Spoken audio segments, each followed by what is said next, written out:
মধ্যপ্রাচ্যে ইরানকে ঘিরে চলমান যুদ্ধে পরিস্থিতি ক্রমেই জটিল ও বিস্তৃত আকার নিচ্ছে। যুক্তরাষ্ট্র ও ইসরায়েলের সম্মিলিত হামলায় ইরান জুড়ে এখন পর্যন্ত ২,০০০-এর বেশি বিমান ও ক্ষেপণাস্ত্র হামলার দাবি করা হয়েছে। ধ্বংস করা হয়েছে অন্তত ১১টি ইরানি জাহাজ।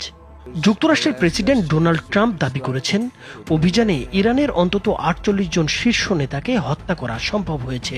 অন্যদিকে ইরানের রেড ক্রিসেন্ট জানিয়েছে, দেশটির ১৫৩টি শহরের ৫০৪টি স্থানে হামলায় এখন পর্যন্ত অন্তত ৭৮৭ জন নিহত হয়েছেন। অন্যদিকে ইসরায়েলের ১১ জন নাগরিক এবং যুক্তরাষ্ট্রের ৬ জন সেনা নিহত হয়েছেন ইরানি হামলায়।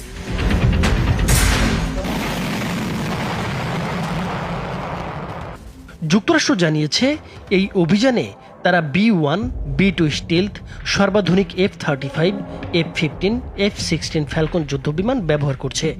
ড্রোন ও ক্ষেপণাস্ত্রের মধ্যে রয়েছে MQ-9 রিপার ড্রোন, ভূমি থেকে নিক্ষেপযোগ্য M142 high mobility artillery rocket system বা হিমার্স, সাগর থেকে নিক্ষেপযোগ্য টমাহক ক্রুজ ক্ষেপণাস্ত্র ব্যবহার করা হয়েছে।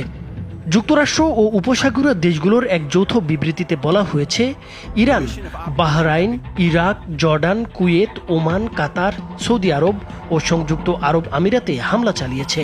সংযুক্ত আরব আমিরাতের দুবাই ও সামহা এবং কাতারের রাজধানী দোহায় বিস্ফোরণের খবর পাওয়া গেছে।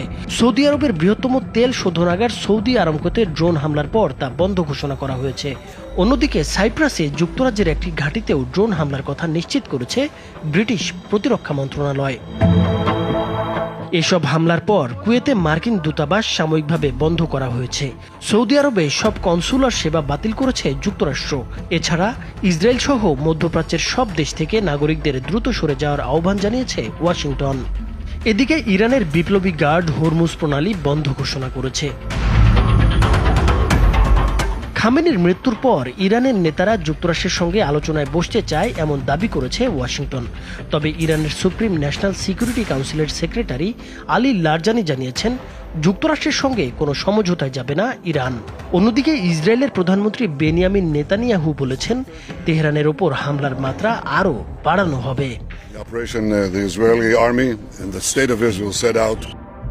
যুক্তরাজ্যের প্রধানমন্ত্রী কিয়ের স্টারমার জানিয়েছেন, তারা হামলায় জড়িত নয় এবং সরাসরি অংশও নেবে না, তবে প্রতিরক্ষামূলক ব্যবস্থার জন্য ব্রিটিশ ঘাঁটি ব্যবহারের অনুমতি দেওয়া হতে পারে।